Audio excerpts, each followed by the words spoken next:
अभी के टाइम में अगर आप देखिएगा तो टीएमसी के बहुत ऐसे नेता हैं जो बहुत प्रेशर में हैं। सुसाइड किया इसीलिए तो मैं बोल रहा हूँ, इस तरह की घटनाएं आने वाले समय में और आपको देखने मिलेगी। वो सोचेंगे हमको जेल में सड़ना पड़ेगा, इसी डर से वो सुसाइड करेंगे। साउथ दमदम के 8 नंबर वार्ड के जो सीआईसी है उन्होंने सुसाइड किया है और कुणाल घोष का कहना है कि वो उन्हें बीजेपी से धमकी मिल रही थी बॉल जीतने के बाद और उन्हें पैसा भी मांगा जा रहा था। क्या कहेंगे?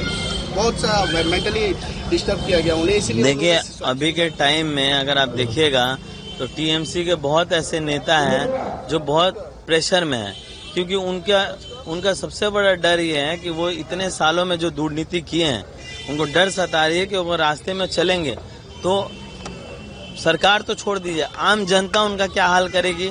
वो डर के मारे से वो घर से बाहर नहीं निकल रहे हैं उन लोग, क्योंकि हर फील्ड में देखिएगा, हर डिपार्टमेंट में देखिएगा उनकी दुर्नीति है। तो इसी वजह से वो देखिएगा ज्यादातर लोग तो रिजाइन कर दे रहे हैं कि पब्लिक को फेस नहीं कर पाए, और जो बचे कुचे हैं इस तरह की हरकत करें। बोलते हैं ना, जो चोरी किया रहता है उसको हमेशा डर सताता है, तो उनको डर सता रहा है। अब जो भी ऐसा काम करेगा वो तो बीजेपी को ही दोष देगा, अपना गलती तो कोई बताएगा नहीं। अगर आप गलती नहीं किए रहते, जैसे भारतीय जनता पार्टी 7 साल तक जो संघर्ष की यहाँ बंगाल में, क्योंकि उसके साथ आम जनता थी, इनके साथ तो आम जनता भी नहीं है, तो इनको तो 7 दिन भी ये नहीं बर्दाश्त कर पा रहे हैं और इस तरह की हरकत कर रहे हैं। और दोष किसको जा रहा है? तो भारतीय जनता पार्टी को। तो हमारी पार्टी तो पहले ही बोली थी, जो दुर्नीति किए हैं, जो करप्शन किए हैं, उनके ऊपर लीगल एक्शन तो होगा ही, और होना भी उचित है, क्योंकि आप जो पैसे खाए हैं वो आम जनता के पैसे हैं। उन्होंने सुसाइड किया तो सुसाइड किया इसीलिए तो मैं बोल रहा हूँ, इस तरह की घटनाएं आने वाले समय में और आपको देखने मिलेगी। प्रेशर में वो सोचेंगे हमको जेल में सड़ना पड़ेगा, इसी डर से वो सुसाइड करेंगे और सुसाइड कर भी रहे हैं। अभी शुरुआत हो गई, आगे भी और कितने लोग करेंगे भगवान जाने। गैस सिलेंडर का दाम बढ़ रहा है, क्या कहेंगे? देखिए गैस सिलेंडर का दाम बढ़ रहा है या तेल का दाम बढ़ रहा है, इसका सबसे बड़ा कारण है ईरान और अमेरिका और इजराइल का लड़ाई।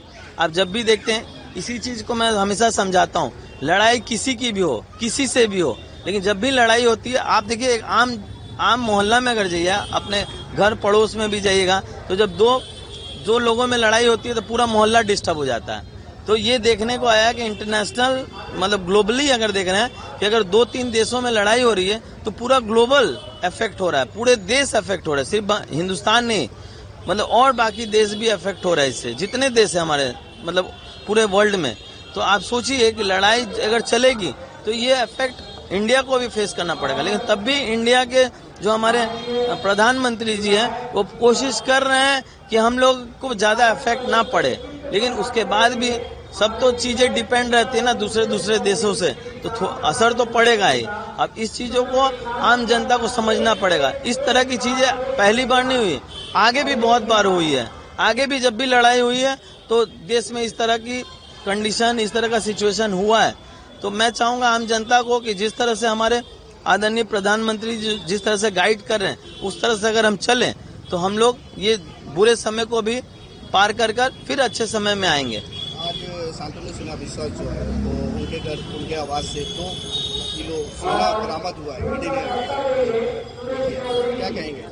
ठीक है, वो 100 किलो जो बरामद हुआ है, 2 किलो, अब इसके ऊपर तो ईडी जांच करेगी और ईडी जब तक रिपोर्ट नहीं देगी तब तक हम लोग इसके बारे में बोलना भी हमें लग रहा है उचित नहीं है, क्योंकि कुछ चीजें इन्वेस्टिगेशन के बाद ही बोलना सही होता है।